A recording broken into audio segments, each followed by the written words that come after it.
Wow. The past 3 hours I've been working on this, trying to figure out exactly how to do it. And oof, it's just not a lot of good resources online. Wait, no, not the map. I'm talking about advancements and making your own. Let's get to it. And I'm going to be using this world quite a bit just to do some short little tutorials. And we're going to start off with talking about the advancement system and how you can actually go about modifying it. So right now we just have the basic advancements. So this is the normal story mode. We just save and quit. We can hop over to the actual world folder, which is called tutorial in this case. So here you've got data packs, and this is the way Minecraft Java builds things. So in your data packs is all of the things you want to edit, and we're going to be focusing on advancements. There's a lot of other things you can do, but just advancements for this one. So I don't have any sort of computer science background, and just trying to figure this out for myself in the last few hours, I thought there's more than warranted short little videos really going through all the simple things that once you know what you're doing, you're more than fine with it. But until then, a lot of the jargon can just go over your head. So to start off, I've dropped a little test folder into the data pack. So if we go back into the world, we get the achievement tutorial. I've gone ahead and deleted the test folder because we are just going to start from scratch and go through it step by step. The first thing you want to do is you want to create a new folder, and this is your data pack name. So I'm just calling it data pack, but ideally you'd want to use something more identifiable, like the map title or a set function. Then inside the data pack, you're going to be creating a new folder. This one you have to name data because this is the pathing that Minecraft's use, and there's some really good resources to help you out with that. So I've gone ahead and opened the data pack page on the Minecraft wiki, and it's really helpful because right here it has the structuring you need to follow. So for instance, data pack name is that data pack. There's this file we will need to create, pack.mcmeta. This pack.png is the icon of your data pack, and then this data file. And inside the data file, you need one more sort of nomenclature. So it's best just to copy over whatever you're using. So data pack, there are a few limitations. You don't want to include any special characters, and you don't want to include any spaces. So inside here, you want to follow again. So advancements, functions, item modifiers. But the main thing we're looking at today is advancements. So go ahead and create a new one. So inside here is where you're actually going to be writing all of the advancements you want to include. So that's all the folder structure we need to worry about. Next thing is creating this pack.mcmeta. Again, the wiki is very helpful because it has everything you need to include right here. At pack format 10 for 1.19. Older versions do use different pack formats, but we'll stick with 1.19. We want to go back to start. So inside your data pack is where you want to create a normal text document. And you want to name it exactly what it has here, pack. And within this text document, you want to just copy over this set of text. And this just identifies that the data pack is functional and allows Minecraft to pick up on it. Go ahead and save it. And the next step is you want to change the format of the file from a text document to this mcmeta. Now, if you don't have this little .txt, it may be because the organization view is off. So what you want to do is go to options or organization on earlier windows, switch over to view, and you want to go ahead and find this hide extensions for known file types. If it's ticked, you want to untick it and just click OK, and that will bring up this .text, which you can now edit. You want to replace the txt with mcmeta. And I'll go ahead and change the file type over here to mcmeta. So now your pack is essentially identifiable. So Minecraft will pick it up in game, even if it doesn't have anything functional at the moment, it will still pick it up that it is a data pack. Okay, so now that we have the data pack all set up, we're going to go ahead and make our very first advancement. So you want to head all the way through the files to advancements. And again, we're just going to create a new text document. And you should name this first one root, just because it serves a more specific function than just the general advancements. This is also going to be the advancement tab. So I've opened the advancement/JSON format page, and this explains to you everything you need to include in order to make these function. This .text will eventually have to be renamed to .json. You can do that at the start or at the end. You should still be able to edit it as long as you've set .json files to be opened with Notepad. If you haven't, you just have to right click it, click open with, and set it to Notepad. So there's a few things we need for this first one. So down here it says that the advancement tab requires a root advancement with valid display data. And the valid display data is all these tags with the asterisks. So we need to go ahead and write every one of these down. So we need display, then we need icon, then we need item, then we also need a title, a description, and a criteria. Now, as words, these hold no function. We actually have to start formatting it correctly.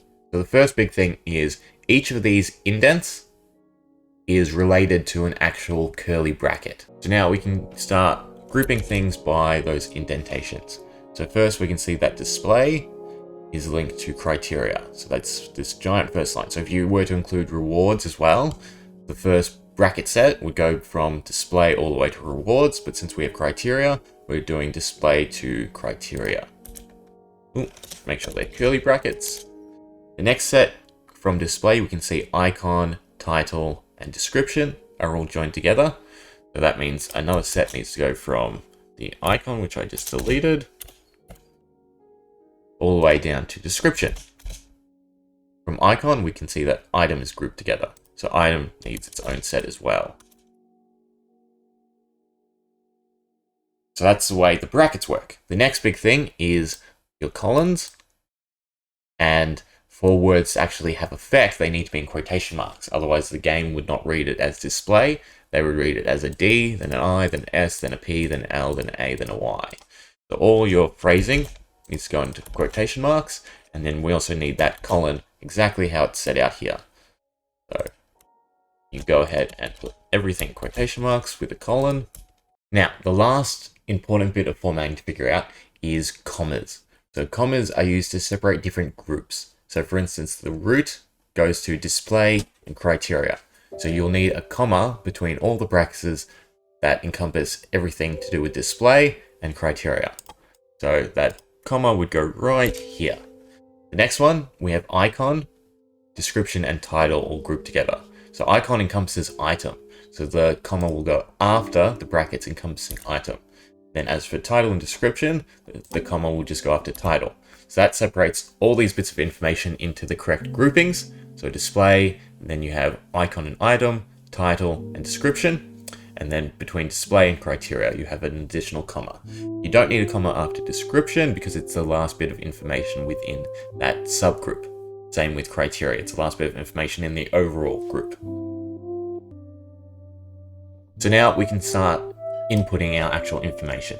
You want to start off with your quotation marks again, and you're adding information anywhere you can see these little paper icons, and they say tag string. This is where you actually input a value for Minecraft to read. So after title and description as well as item. So first up, item is the icon of the advancement. So here we're going to start by typing Minecraft with colon. So what this is doing is accessing the Minecraft directly. Just like in-game, if you were to give yourself an item, you type in Minecraft colon and then whatever item you wanted. That's exactly what we're doing. So if you were to type in slash, for instance, redstone, this will set the icon of the advancement to the picture of redstone. Title, we're just going to call it tutorial. This is where you would input your map or your set of advancement is going to actually accomplish. Same with description, you give us a little hint as to what the player might have to do to achieve the advancement. So we have all the display stuff set up. So the icon, the title, and the description. But now we have to put in a criteria. So if you scroll down on the wiki page, you can find criteria here and has criteria name, trigger, and condition. These are the conditions, sorry. Got to remember the correct phrasing, because these have to match exactly. So if we go ahead and start putting these in, your criteria name can be anything you want. The simplest thing is just to make it something like requirement, because it is a requirement, easy to remember. Then you have your trigger and your conditions. Next, we have to format it correctly. See if you can figure this one out. I'll give you a few seconds. Hopefully you got something like this. Now I've gone ahead and added an extra set of brackets after conditions.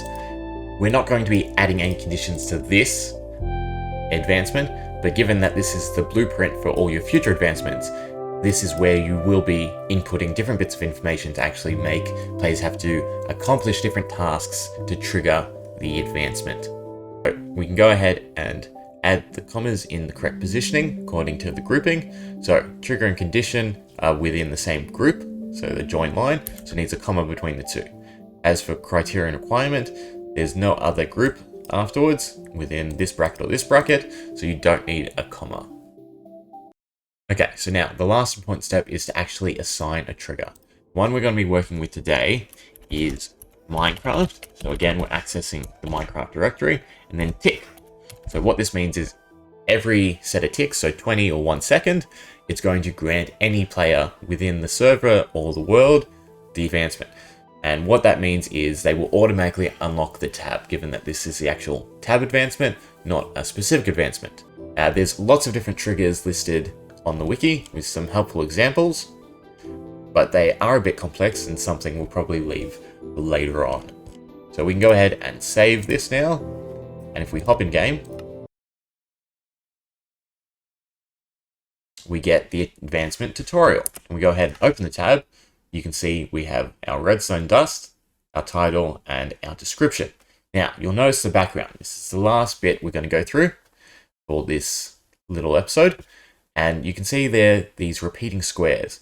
So what this means is you ideally want a texture, much like this, that uses the stone texture, that repeats. If you were to use redstone dust, for instance, there'd be lots of gaps between each dust.